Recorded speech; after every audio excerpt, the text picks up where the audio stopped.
This week, third time's a charm in Winnipeg. The Argos look for a new head coach, and how did Will and Doug survive Grey Cup week? Crack those cold ones. It's the Argos Fancast. You can find us at Argos Fancast or anywhere you find your friendly neighborhood podcast. Just search Argos Fancast. We are a proud member of the Shotgun Sports Network. You can find them at shotgunsportsnetwork.ca. And make sure you go to their YouTube page, subscribe to the Argos Fancast playlist. I'm Clay Chisholm. You can find me at All Kinds of Clay. And joining us, as always, he is our resident historian from ArgoFans.com, the VP of Football Operations, Trustee Will Gertler, MBA. Good evening, everybody. You can find me on the Twitterverse at ArgoFans or at ArgoFans.com. And from the Double Blue Order, Sir Douglas of House Ballinger, second of his name, Lord of Section 116, Warden of the South Side, and Protector of the Realm. How's it going, everyone? You can find me You can find me here on YouTube at Sir Douglas 1873. You can find me exclusively on Blue Sky at Doug B519. You can find the Double Blue Order Section 116 at Beamo Field on game days. If not, Facebook, Instagram, and excrement, and merch store at doubleblueorder.ca. How do you like the helmet? That helmet's looking good. Yeah. I thought I did a good job. Can't see shit out of it though. Yeah, well, it's protection when you go to Hamilton. That would have to be made out of proper. That would have to be made out of proper metal if I'm doing that. All right. Well, the Grey Cup came and went, and the Roughriders have won their fifth championship in their history, which we accomplished 97 years ago. No, 87. Yeah, and probably in the last 20 years as well. So, hello. Should have done that for the intro. You know what? I timed it wrong. So yeah. I had to. That was a meaty one too. You could have used that in the intro, man. You know what? These tiny ones actually give you a good crack there. Yeah. I timed it wrong. I grabbed it at the wrong time. So. Oh well. Say la vie. All right. Saskatchewan beat Montreal 25-17. There was no 13th man problem this time around. Trevor Harris named your game MVP, and Sam Emelis named your most outstanding Canadian. Thought it was a decent game. It was. Yeah. Very for those of us cheering for the Riders and invested in the Riders, it was very nervous down the stretch. And in your case, that is a very literal kind of word, considering what you have in your background there. Not the Argo flag. If you move the camera over, you'd see it. The plaque, the owner's plaque on there. You know. Yeah. Let's see if we. Yeah. There right it is. There. Yep. Yeah. So it was an interesting game. I didn't get my 2 defensive touchdowns, although I thought it was going to happen really early at one point. But Montreal, I can't remember who it was. Ento. Yeah. If he held on to that, that had pick 6 written all over it. Oh, that's a drop. That's a drop. That's entirely on Ento for not getting that pick 6, because that had it written all over it. Thank God that didn't happen. That would have made the game a hell of a lot. That would have made it really interesting. I can't remember. Had Montreal scored their first touchdown at that point, or no? No. Oh, okay. No, No, this that, I no, think. that was very early in the game. Very early. Yeah. Yeah, that was Saskatchewan's first drive. Okay, I didn't Yeah, realize. because we got the. I, let me just double check the Oh, he's gonna. play-by-play here. Yeah, I'm pretty sure that was like one of. I think you're right. I think that was their first drive of the game because I mean both opening drives pretty much mirrored each other except for that. Hmm. Yeah, rush, pass, incomplete, broken. Yeah, it was their first drive. Okay. So at 10:15 in the first quarter. And It then Enzo also took the pass interference call, didn't he? That Mace challenged. yeah, he did. Um, and speaking of somebody from the from that was wholeheartedly cheering for the Riders, there were some very cheap calls in this game. Oh yeah. Well, Like I noticed that too. it was it was bad. Yeah, there was some really soft penalties called. Really soft. Yeah. Um, now that Ento or that pass interference, I believe that was a. No, was it Ento that reached her? What they said he grabbed them around the waist. Yeah, I think so. Yeah, yes, that one, it was one of those ones where they had to call it. Uh, because he did the right thing. He reached with the outside arm, so that left arm that came over, that was fine. That was absolutely fine. It was just that arm that reached around, and you kind of had to really look for that to see it in the replay. Um, but yeah, that one's okay. That one's, yeah. It was Chintzy call. I don't think his arm really did anything to impede the receiver. Not Didn't look, really. didn't look But like it to me. Happened but right in front of me. yeah, but the Yeah. fact that he had him, he grabbed him around his waist. That's been a penalty all season. So Yeah, you just can't um, stop call. You just can't stop calling it in the championship game. no. Now the unnecessary roughness calls were they were really bad. Those weren't unnecessary rough. They yeah, they had a couple call. There was a couple calls the refs had. They were just bad. It was just it's horrible. Some Yeah. were. But the gameplay kind of outweighed that. You had Sam Emilus, Canadian, catching 10 catches, 108 yards.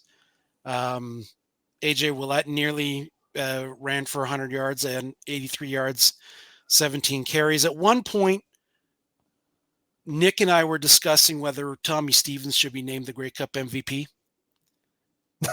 Well, I mean, you can make a case.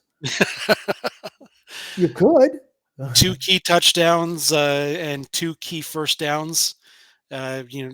Short yardage guy gets in for 4 plays a game and has legitimate case to make for your MVP. Yeah, isn't that weird? But hey, it is what it is. I was glad to see Trevor Harris get a ring As a As a starter. starter. as a starter. Yeah. So what were your guys' impressions of the game? Because mine obviously were a little bit clouded.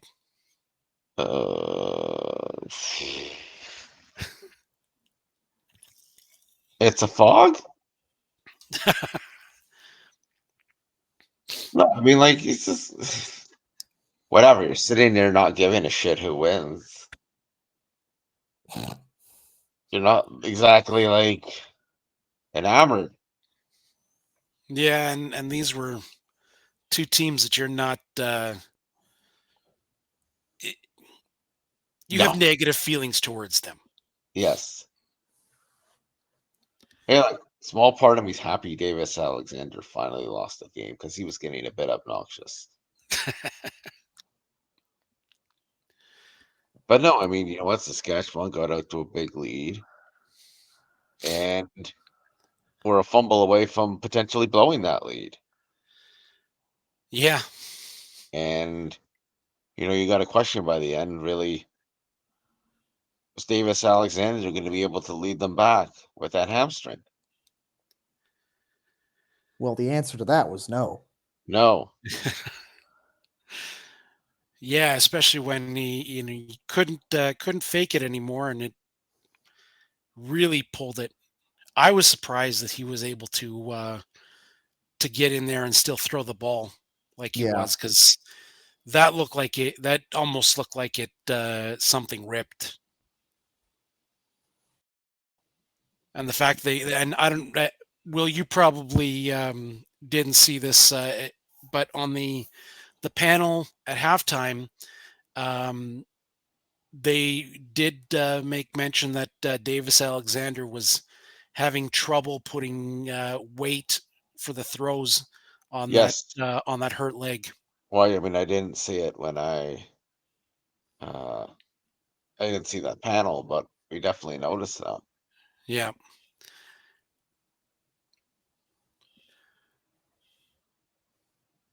Doug? I honestly thought it was. I honestly thought it was a good game.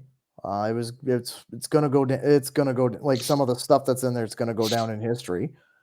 I mean, Trevor Harris is now the most accurate quarterback in a Grey Cup game ever, and I think Sam Emmel has set a club record as well Most catches, yep. for most Yeah. catches.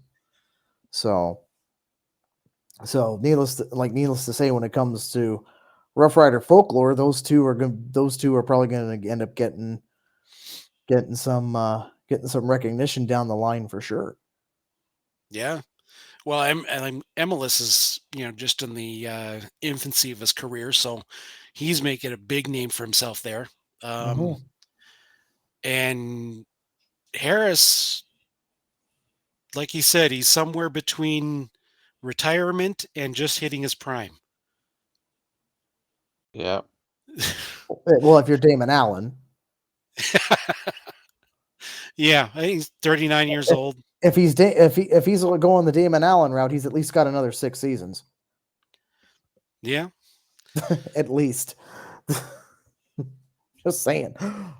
and I mean, that arm doesn't look any different than it did when he was a rookie here in Toronto. No. So I can't see why if he wants to play again, why he can't run out there and do that. All they got to do is just keep him upright and hope and then make sure he doesn't get hit. Yeah, pretty much. Because I mean, we don't want him. We don't want him. I mean, personally, I don't want to see him going down the same way his mentor went down, so to speak. Yeah. Yeah, but I mean, they've got a good offensive line there, so as long as that was their problem why they couldn't keep him healthy at the beginning of the season, because they were playing their third and fourth string offensive linemen. So,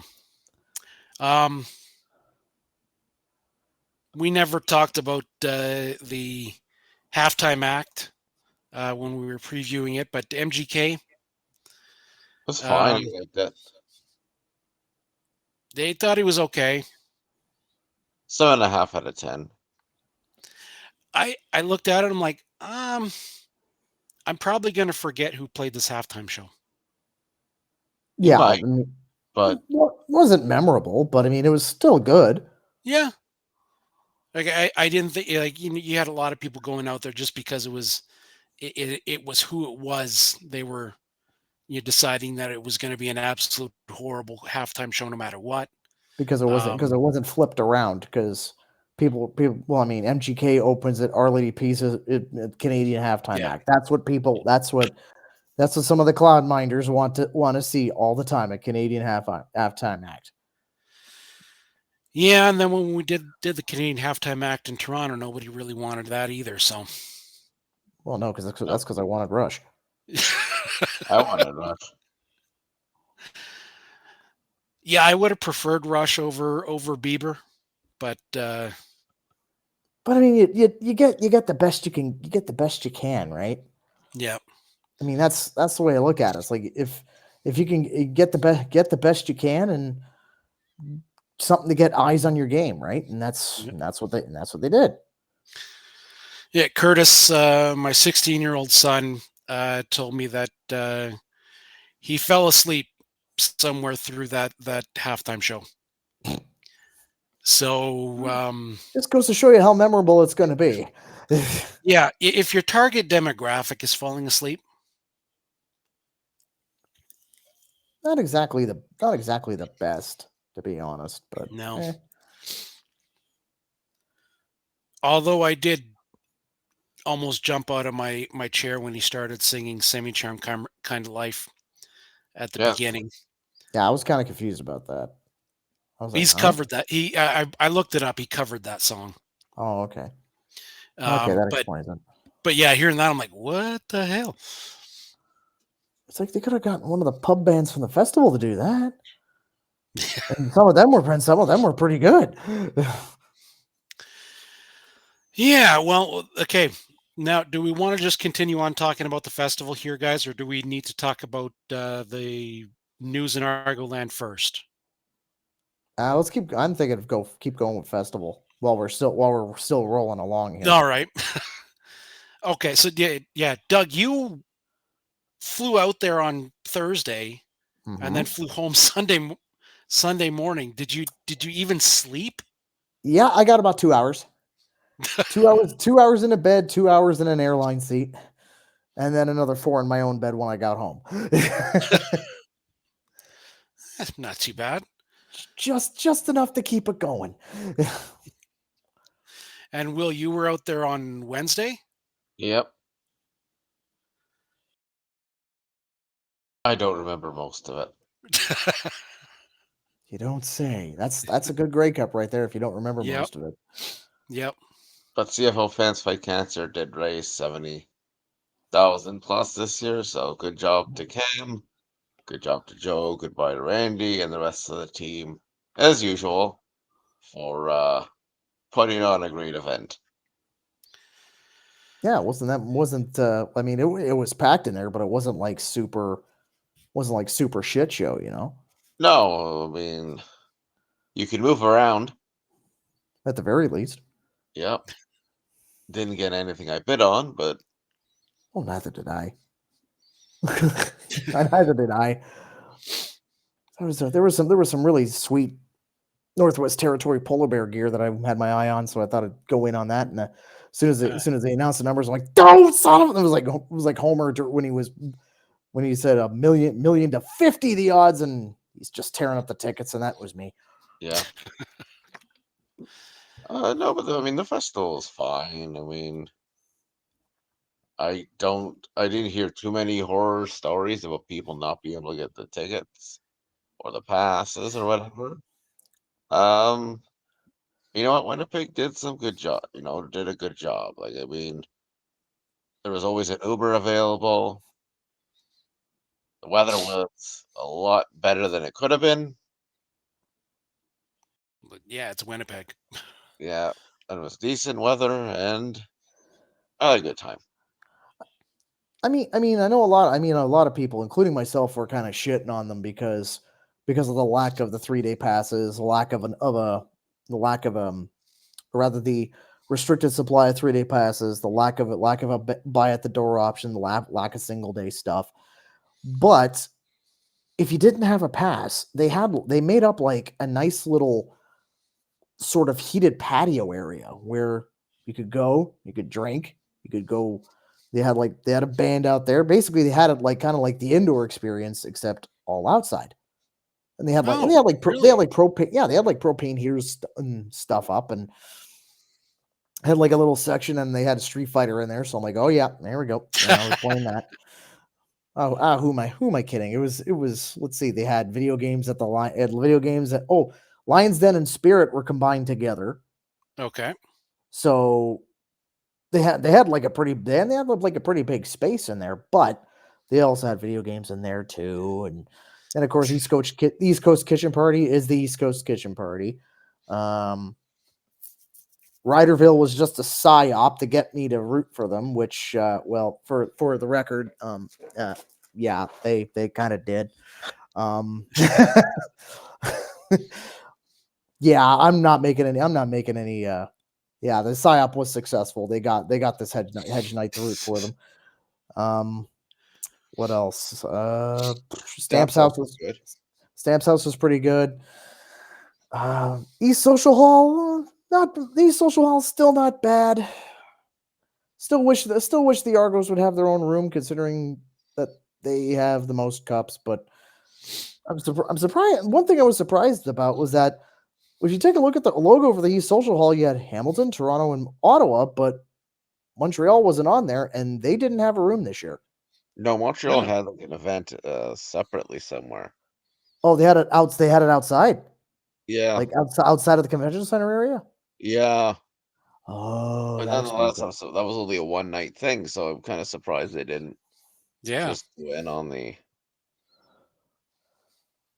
Yeah, I mean Yeah. they probably could have gotten Hall D for a night at the same place where they had all the other like big stuff.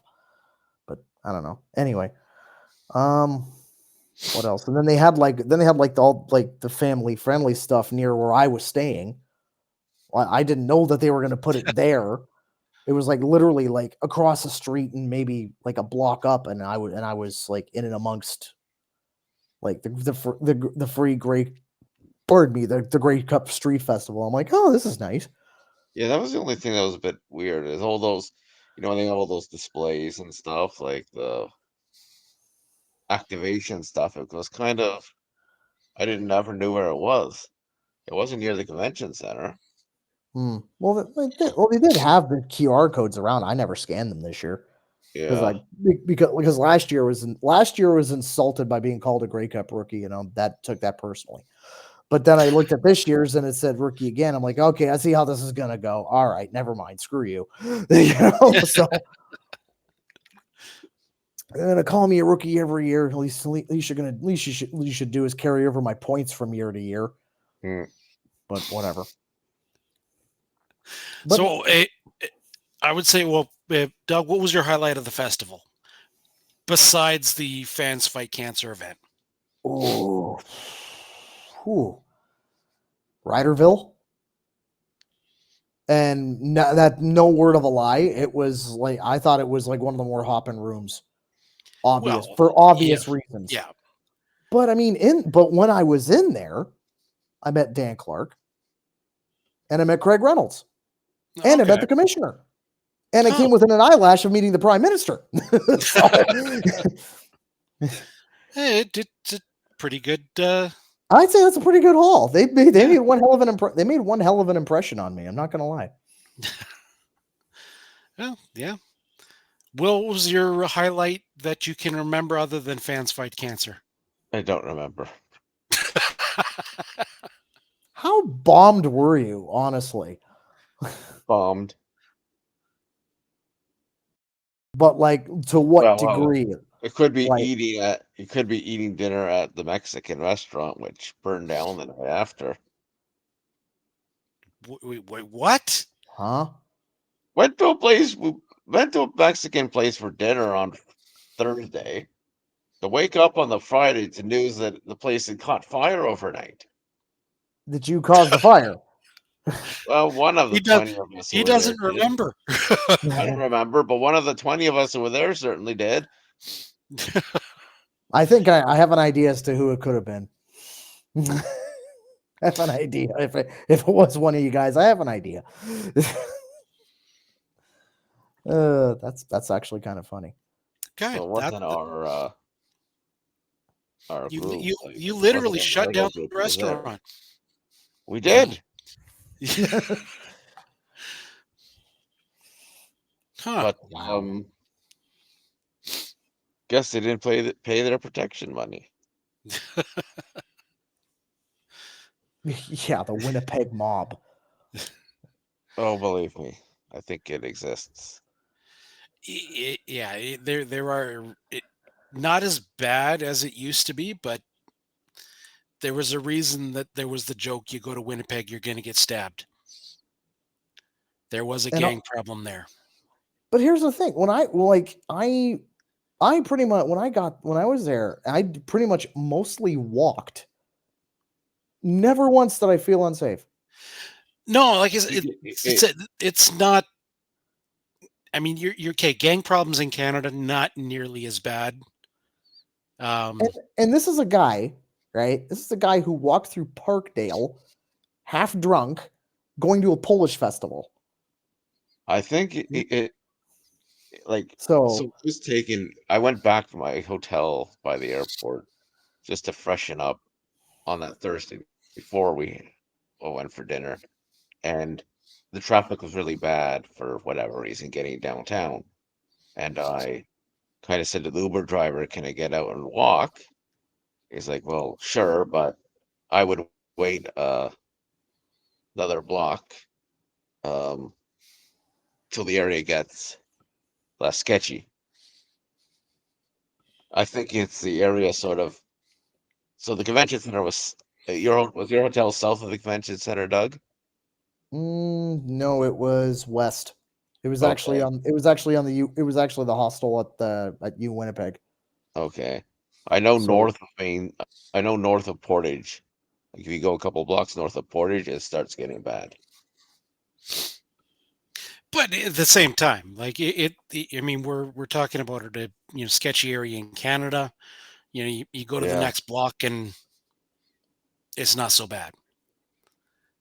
no, and the thing is, every city in Canada is like that. So we're not exclusively hating on Winnipeg here. No. no.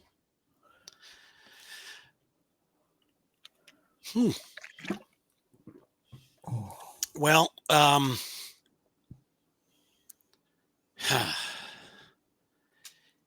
it, yeah, it sounded like it was a lot of fun, guys. I Oh yeah, wish once again, I wish I could have gone. Saturday I barely remember. Did That's you did good. you get did you get to the breakfast? Yes, it did. I did. The only thing I remember was the only thing I remember was Gingy down in like 3 pitchers of sluice juice, like Yep. drinking from the pitcher. I'm like, what the fuck? And I keep remembering everyone filling my cup. I'm like, please stop. I'm like, I can't take any more. Well, But my the next time the Grey Cup comes out this way, I am like I've never been to a Spirit of Edmonton breakfast. what? Well, it's Yeah, it's just hasn't been one of the things I've been able to do. Huh. you know what it's not for everybody. It's one of those things that I would love to experience it at least just once. Yeah. Yeah, it was like Um, you got to do it at least once. At least a- once. and it's not for lack of not wanting to go. It's just circumstances didn't allow me to attend in a few previous years. But yeah, next time it comes out this way, I'm definitely going to go. I just won't tell my wife how much I spend because That's a wise plan, yeah. yeah, if she were to see the price of those tickets, she probably would. Well, I may You'd be be on sleeping outside. yeah, you'd be on the couch for sure. No, I'd be outside. Oh, okay. Well, and that's what some people can't see, like really look like that price. Yeah, And you don't really get breakfast. You get like one plate. You get like one plate, Yeah. maybe some bread, Yeah. but what you're downing is what you're going there for is It's the the sluice sluice juice. juice. And that's it. and the people. And the people, yeah. Yeah. So yeah, that's definitely on my list of things I got to do. Mm-hmm. But yeah, so it sounds like it was a great time. And then they'll do it in Calgary next year. Mm-hmm. And then And Regina the year after that. and Yep. so when they go to Regina, I don't know what they're doing for that fan fest area, but they're saying that's going to be completely inside. Yeah, If for some reason I heard no, they usually have they had stuff outside. It's going to be the first time in Regina that it's going to be like everything is going to be inside. Oh, Hmm. So it'd be interesting to where they're putting it all. the Agra, whatever. Well, there's that. There was that for the party rooms and everything, but I thought they were talking about somewhere downtown as well. Maybe. I was thinking they were going to put it in the hockey arena. That's where they're going to have the play. That's where they're going to have concerts. Oh, okay. Likely, anyway. Hmm. Yeah, they might put that stuff in there. They might do who knows? concerts in a smaller venue, but I was in the first Grey Cup that they had in Saskatchewan. They used the Agridome as on the Saturday night. It was and I'm going to date myself here, the Much Music Video Dance Party. Oh wow! Yeah, it was a Much Music Video Dance Party. Oh my god! Yep. No way. That's fantastic. In the hockey arena. In the hockey arena, no less. Oh my god. Yep, that was fantastic. I remember those. I remember my high school. I remember my high school had one. It was pretty badass. I'm not gonna lie. Oh yeah, they were really good, and yeah, it had a couple of my in schools, and it was great. And that one was just, you think you have the big screen when you're in your gym, but then they had a screen that was almost the full width of the hockey rink area. Yeah. Oh, wow. It was huge. That's massive. And that was in 1995. So my guess is that there was smoke and lights and all that stuff, so the resolution probably wasn't there. But I mean, 1995, it was high res was more like 240p. Actually, no, it'd be 240i, 240i, not 240p. Who am I kidding? All right, guys, we got to talk about what's happened in Argoland. Yeah, we've avoided it long enough. Yeah, we need to wade into this. So, week before Grey Cup, we were treated to the rumors that Ryan Dinwiddie was interviewing with the Red Blacks, and within hours of that, we were treated to the report that he had signed on to be the Red Blacks head coach and general manager, and then it was made official. This happened after you guys recorded last? Yeah, we elected not to talk about it. I think we're a little bit in shock. It was not a shock, or we just plain old forgot about it. I think we forgot about it because I realized after we recorded, like, oh shit, we forgot to talk about that. Yeah.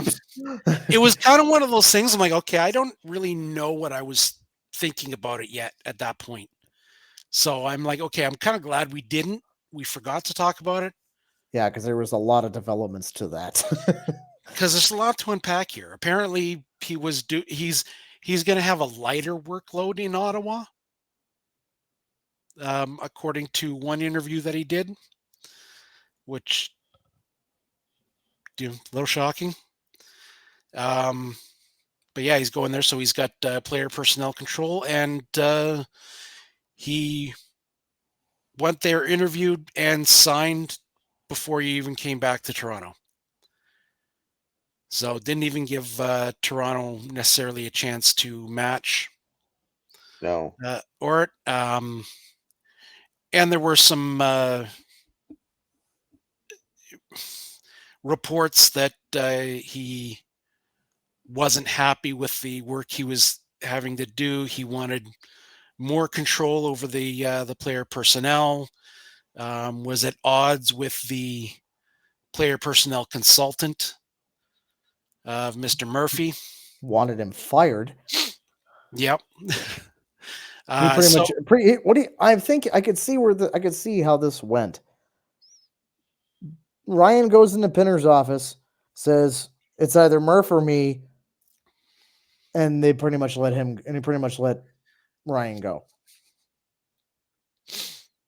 They said, "Okay, go see if you can find something else." And sure enough, Ottawa, Yeah, they got themselves a winner, and that's gonna elevate them quite a bit. Yep. You think? Yeah. Well, I mean, I wouldn't be shocked to see him poach a few players from here. There's one I kind of want to left. There's only one I want to see go, and I just want to see it for the mental gymnastics that some people are going to end up doing over in Ottawa. If what? I don't think Kelly is. I don't think he's going. But I mean, it wouldn't surprise me like I said, number one, it wouldn't surprise me. But number two, I just want to see it for the mental gymnastics that people are going to do. Yeah. To justify, blah, blah, blah, blah. It's like, yeah, you were shitting on him when he was in Toronto. Now he's okay with you guys. Yeah. Fuck you. Fuck the lot of you. Yeah. I don't think. I don't think. And then we, right before Grey Cup, we brought in Mike O'Shea to interview. He's not coming. And no, he's not coming. He chose to re-sign for 3 years in Winnipeg along with Kyle Walters, their general manager. So yeah, that's not happening. Apparently when he was here, so we offered him the head coaching position along with what they call the significant player personnel role. Whatever that was, I don't know. Probably maybe assistant GM. Yeah. And the Ticats also offered him their GM role while he was here. Sadly, we forget that they need a GM. Yes. But he ultimately chose to stay in Winnipeg. He's to me, when I saw that, I'm like, okay, honestly, it makes a lot of sense. He's not a guy who's going to be chasing, contract money or anything. He wants to be happy somewhere. Yeah. Mm-hmm. And he's been very happy in Winnipeg for the last 10 years. So I don't necessarily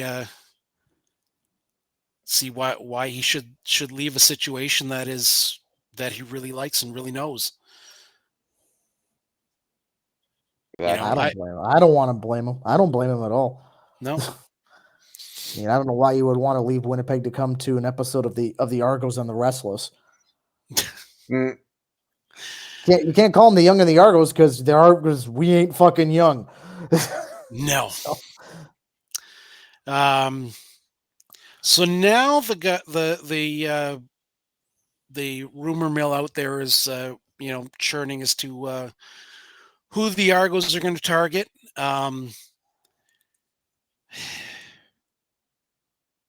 Ken Austin has been talked about. Oh no. Yeah, from what what some people have said, he was their number 2 guy behind. He is their number 2 guy behind O'Shea.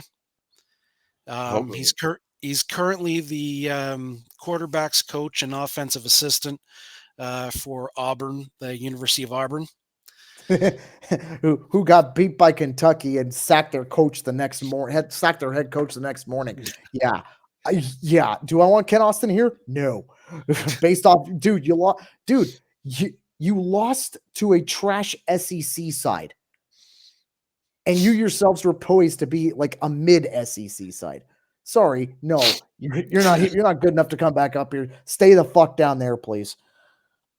All right, your next guy in line that Dave Naylor has reported is they expect them to ask the Ticats for permission to talk to Orlando Steinauer.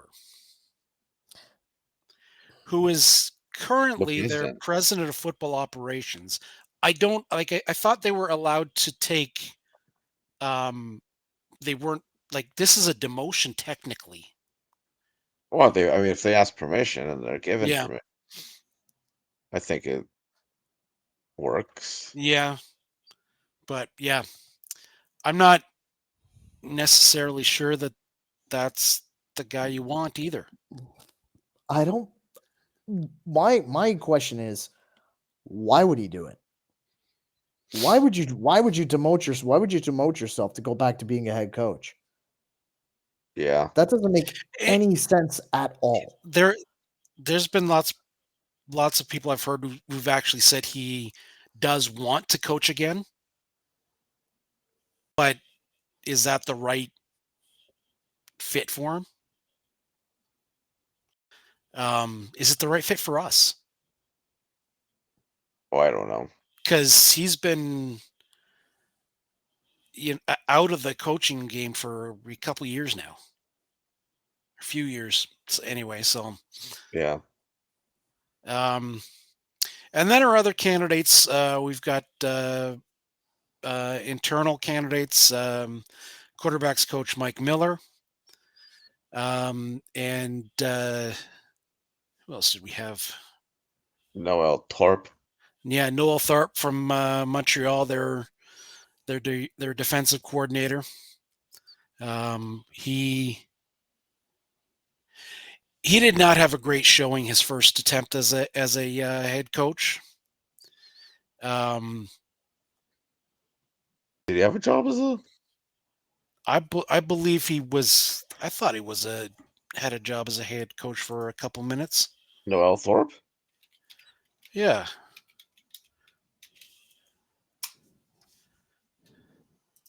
I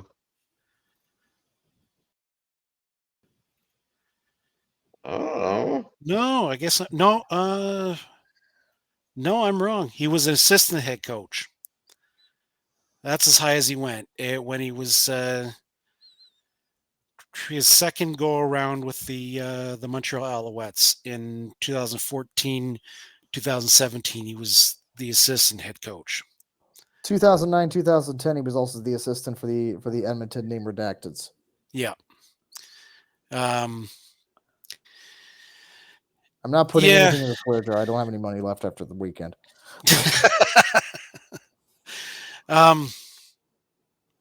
Yeah, I'm not. We need a defensive change on our team. Right. Doesn't necessarily you have to go defense on. No. But yeah, so he's a guy. He's interviewed for so many jobs, so many head coaching jobs, and not got any of them, I guess. So,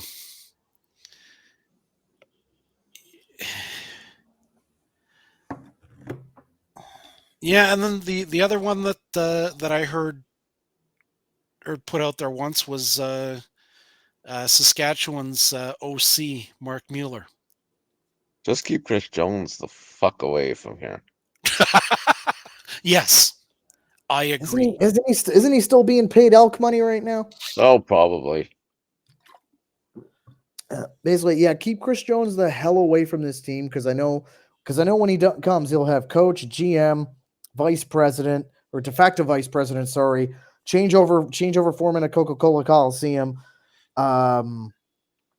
Shift supervisor for the ticket takers over at Scotiabank, and probably lead janitor at the tower at Bay Street. So as well as probably water boy duties for the Toronto Raptors for all we know.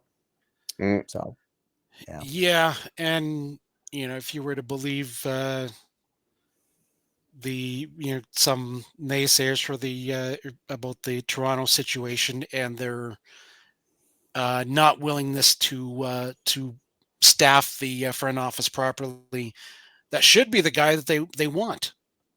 You would figure, Yeah, right? but That's you don't the sad part. That's the sad part. That's the sad part. You don't want his hands in the personnel game.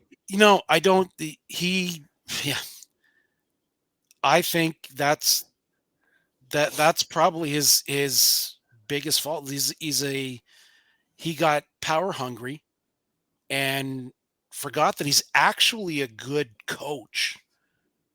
But and subsequently tanked his reputation. yeah, screwed up in Edmonton, screwed up in Saskatchewan, screwed up in Edmonton again. Screwed up in Cleveland. Of all places. How bad do you have to be to screw up in Cleveland? Honestly. Yeah. It's like if you get fired from the Browns, dude, you fucking suck.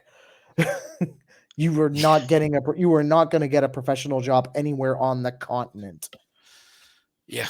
I don't think the LFA in Mexico would look at you. You'd have to friggin' go like to the European leagues, and even then, you're probably gonna end up getting like one of the lower tier teams to coach. Yeah. I mean, like this, based on the candidates that we've seen, I'm not super enthralled with any of them that we've mentioned. To me, it seems like promoting from within, like based off the candidates that we've listed, promoting from within would probably be the best idea. I don't know. Just as long as it isn't Jason Shivers is the one that's getting promoted. Knowing our luck, that would be the. Knowing our ownership, yeah, that's what we're gonna get. We're gonna end up getting two consecutive 3 and 15 seasons if we're lucky. Well, next season it's not gonna matter because no one's gonna fucking watch anyway because they're not even gonna be in Toronto for a shit ton of the season. So, you know what, I would like if I'm the Argos, I'm not just going, putting all my eggs in one basket. I want to go and, spread a wide net. It interview some, college, university coaches. Just put it right out there. Don't rehash some of the same guys that we've seen over and over and over again. They brought in Dinwiddie, and everybody goes, he's not ready. And he's ready. He is. So I don't see why, but you also had Vince Magri there helping make that decision as well. And you don't have that this year. Yeah. So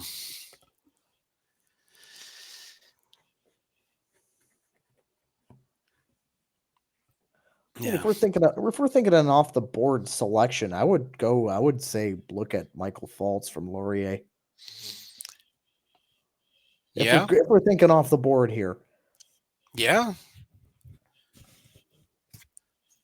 Yeah, he's had success everywhere he's been. Mm-hmm. He even had success coaching the York Lions. Not a lot, but he had some. But I mean, that's better than what they've had lately. Think about it, and you probably have the same amount of support at York that you're probably going to get here. So, and he resurrected that Laurier football team. Yep, because they weren't great when he joined them. Nope.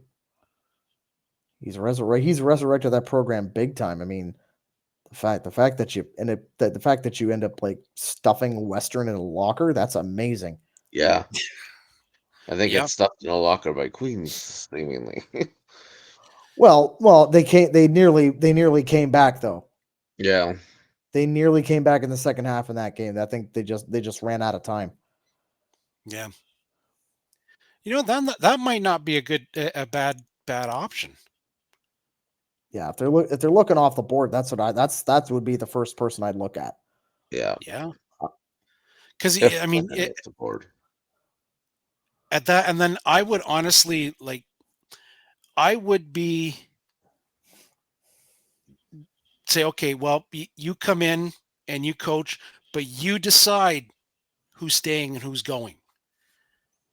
Because I would love to see him bring in somebody like a Mark Mueller as the OC and assistant head coach, because you got to give him that promotion a little bit from Saskatchewan, because he's made that offense look really good, Mm-hmm. and they're not. It's not. They're not. Super. They're meat and potatoes. They do the right things. They put the players in the right positions to do, and he calls it a really good game. So, um, and the fact that he's the grandson of Ron Lancaster doesn't hurt either. No.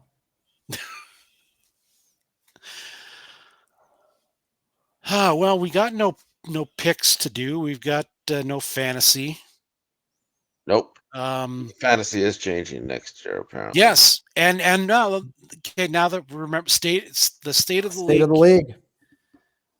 The so they've he reiterated that the 3 downs, the wide field, the huge end zones at 15 yards are not going anywhere.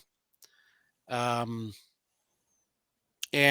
I did like that he expanded a little bit on the clock rule in the final 3 minutes. That they're right now they're going to look at the same timing rules that they have now, but they're going to discuss it in the off season and figure that out. Yeah. Because I was worried about that one. Yeah, because I mean, considering like what half the games went down, a full half of the games this season went down to the final 3 minutes. Yep. I think you keep it the way it is. That would for the final 3. That's my opinion on it. Yeah, and you know what? I think every playoff game came down to the final 3 minutes as well. Mm-hmm. So,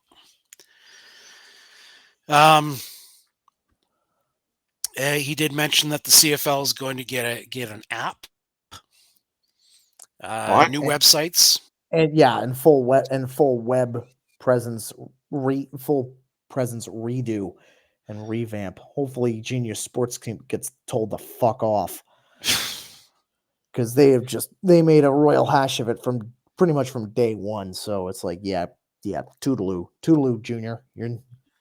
Yeah, I don't know why they failed so hard, because they do some of the stuff for other leagues around the world that don't have the same problems with the way everything, like getting things like, if you've looked at anybody other than the CFL website and for a little bit the TSN website, you don't get live stats. Like the score, which is if you've got a plug-in to give them live stats, they're going to take it and run with it. They don't carry any live stats for the CFL anymore.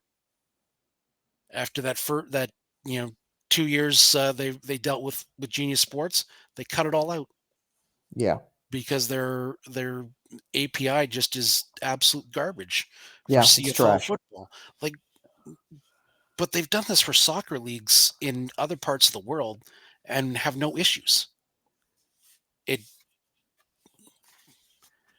confuses the hell out of me.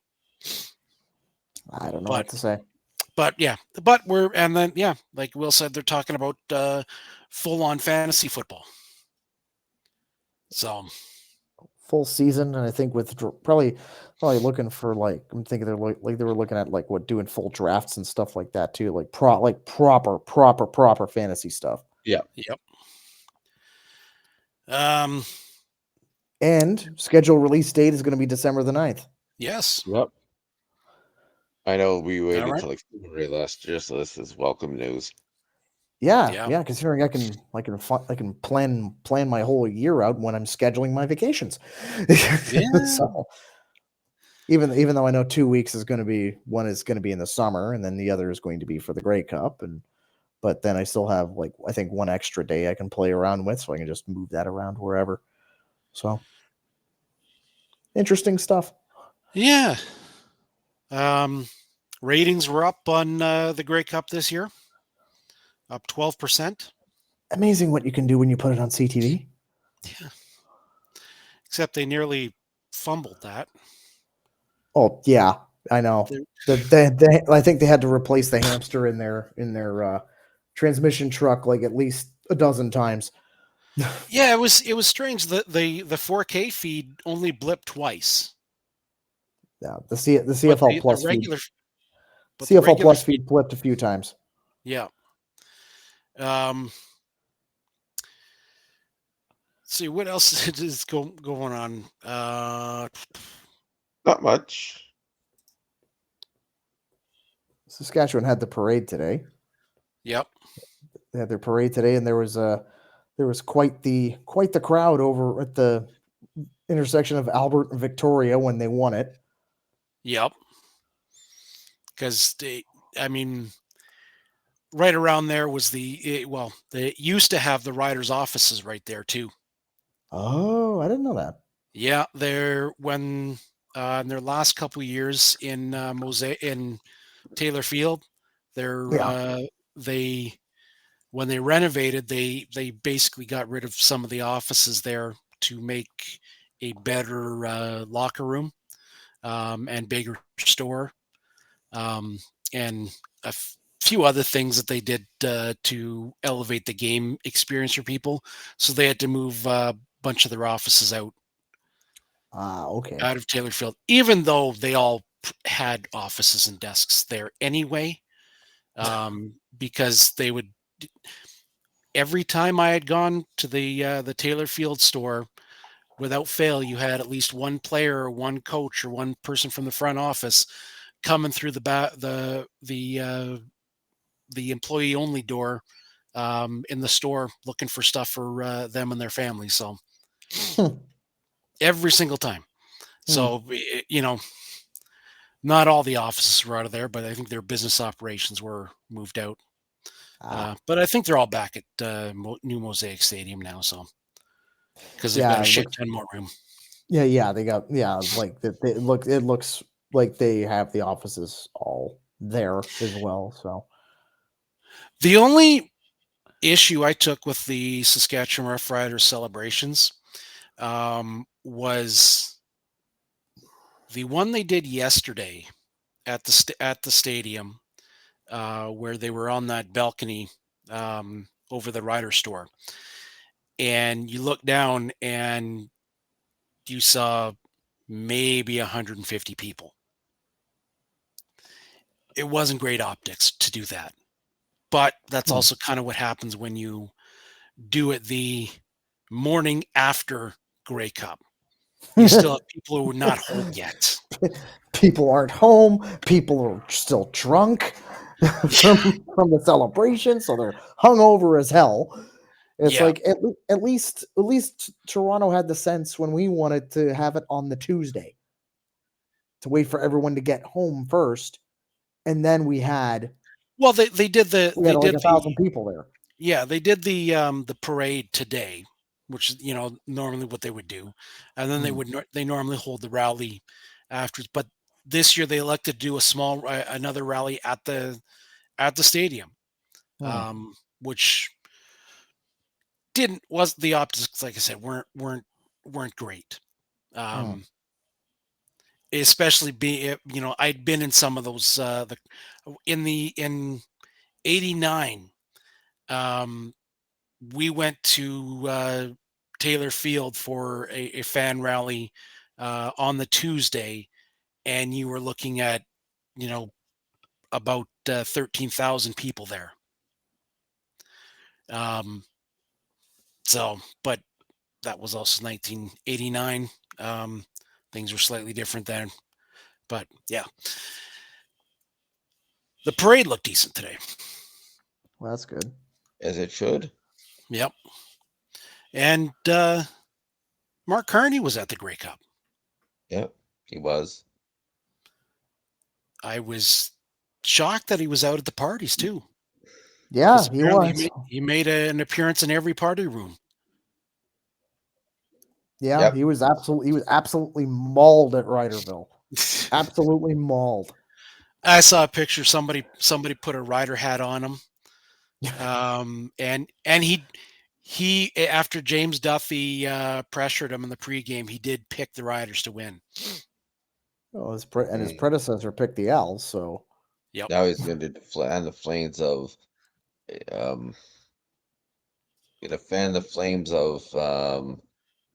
Quebec separatism. please. Mark Carney's a Western guy anyway. He's from the Western Canada, I believe. Read that somewhere. But yeah. Doug, is there anything left for the 3-minute warning that we haven't already talked about?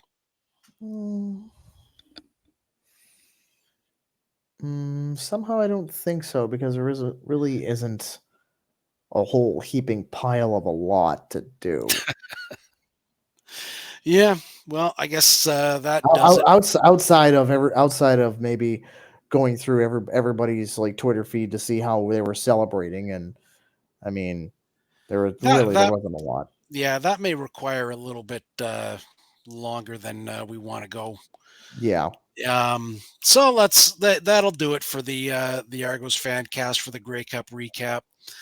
Will, where can they find you? You can find me at Twitter or at argofans.com. Doug? YouTube, Sir Douglas 1873, Blue Sky, Doug B519, Double Blue Order, Facebook, Twitter, Instagram, merch store, doubleblueorder.ca. And you can find me at All Kinds of Clay. You can find the Argos Fancast at Argos Fancast, or anywhere you find your friendly neighborhood podcast, just search Argos Fancast. Go to on Spotify, search Argos Fancast. We're there as well. Or our not quite rich hippie benefactors, the Shotgun Sports Network. Like, subscribe to the Argos Fancast playlist on their YouTube page as well. And yeah, we'll see you next year, guys. Maybe in a couple of weeks we'll give the schedule release. Yeah, and probably a few other things. Either way, we'll see. Argos. We'll see. Go Argos. Go Argos. Cheers, everyone.